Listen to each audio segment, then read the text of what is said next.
Magandang araw sa inyong lahat. Ako si Kyle Gamboa at ako ang magbabahagi sa inyo ng maikling kwento ng katutubong kulay na nagmula sa bansang China. Ito ang pinamagatang Nyebeng Itim ni Li Heng at sinali ni Galileo Zefra sa wikang Tagalog. Si Li Higan ay isang dating bilanggo na nakalaya na. Ngunit bilanggo pa rin ang kanyang isip at damdamin sa kalungkutan ng nakaraan at sa dating nakasanayan na kulungan.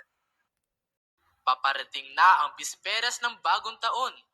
Nagpakuha ng litrato si Lihikan sa Red Palace Photo Studio. Isang bagay na ayaw niyang gawin dahil pakiramdam niya ay lalo pa siyang pinapapangit ng kamera. Nagpakuha siya ng 15 litrato kasama si Tia Luo na gagamitin para sa aplikasyon ng lisensya sa kariton at pagtitinda ng prutas. Sinabihan na siya ni Tia Luo na sapat na ang 4 na piraso. Ngunit, nag-order siya ng 15. Nagulat ang clerk. 15? 15 nga. Hindi kami siguradong maganda pa rin ang litrato kapag ganoon karami. Gusto ko sabi ng 15. May pagkainis na sa kanyang boses at iyon lamang ang magagawa niya para mapigilan ang sarili na suntukin ang pangang iyon. Nag-order siya ng 15 para hindi na siya bumalik pa sa susunod at ikabwisit niya na ito rin nakahangalan ang ganto. Dinala siya ni Tia sa komite sa kalye kung saan pinagpapasapasahan sila. Nakipag-usap sila sa iba't ibang tao hanggang sa isang may katandaang opisyal ang nagbigay rin sa kanya ng lisensya para sa kariton. Hindi na aprobahan ang kanyang aplikasyon para sa lisensya sa pagtitinda ng prutas dahil puno na ang kota.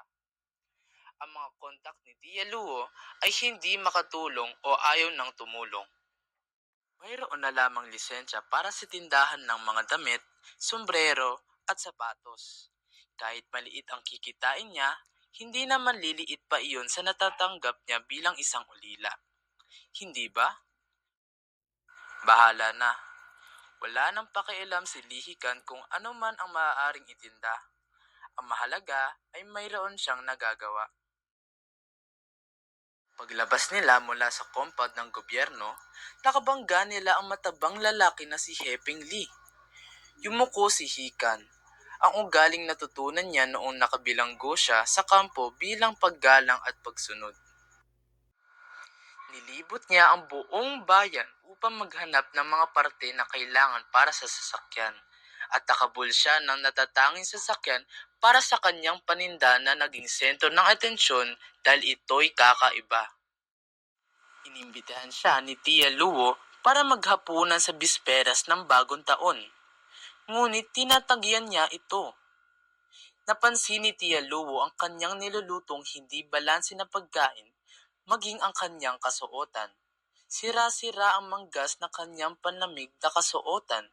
Puno ng kusot ang kanyang sapatos at laylayan ng pantalon.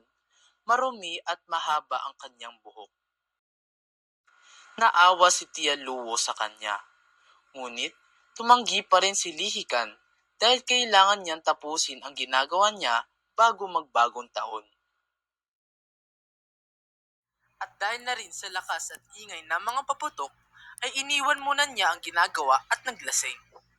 Maaninag sa kanyang bintana sa kanyang likod ang pula at berdeng ilaw paminsan-minsan. Karamihan kahit saan ka lumingon, mula sa mga taong kontento sa kanilang buhay. Ano ang mga pinagsasaya nila? Siguradong hindi siya kabilang sa kanila. Naalala niya ang mga sandaling kasama pa niya ang kanyang ina. Si Li Xiaofen ang kanyang kababata. Ikakasal na ito. Matagal na silang hindi nagkikita. Sabay silang nag-elementarya hanggang gitnang paaralan. Ngunit ngayon, wala na siyang pagkakatulad. Nasa Harbin Luo, samantala siya ay nasa Kaling Spirit Run sa isang madilim na sulok gumagawa ng hamak na bagay. Ngunit ito ang tadhana. Hinamak siya lagi ng tadhana.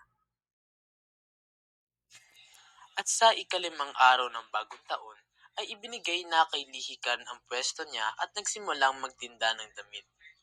Isinampay niya ang iilan, nilatag ang iba at isinuot ang isa. Nakabenta siya ng 20 panlamig na damit na angora sa kanyang unang araw. Kaya sumigla siya at dahil sa wakas ay nagkaroon siya ng kontrol sa isang bagay at pakiramdam niya ay may kapangyarihan na siya.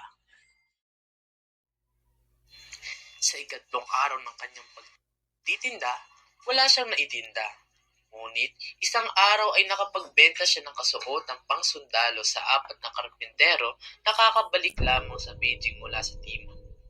Naligtas ang kanilang mga balat ng kasuotang panlamig ni Higan at iyon ay nagbigay ng inspirasyon sa kanya.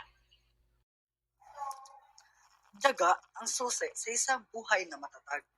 Kahit sa pinakamalalang panahon, walang ibubunga. Kaya ang mawala ng pag-asa, mas mabuting maghintay kaysa umayaw. Dahil walang makakalam kung kailan kakatok ang oportunidad.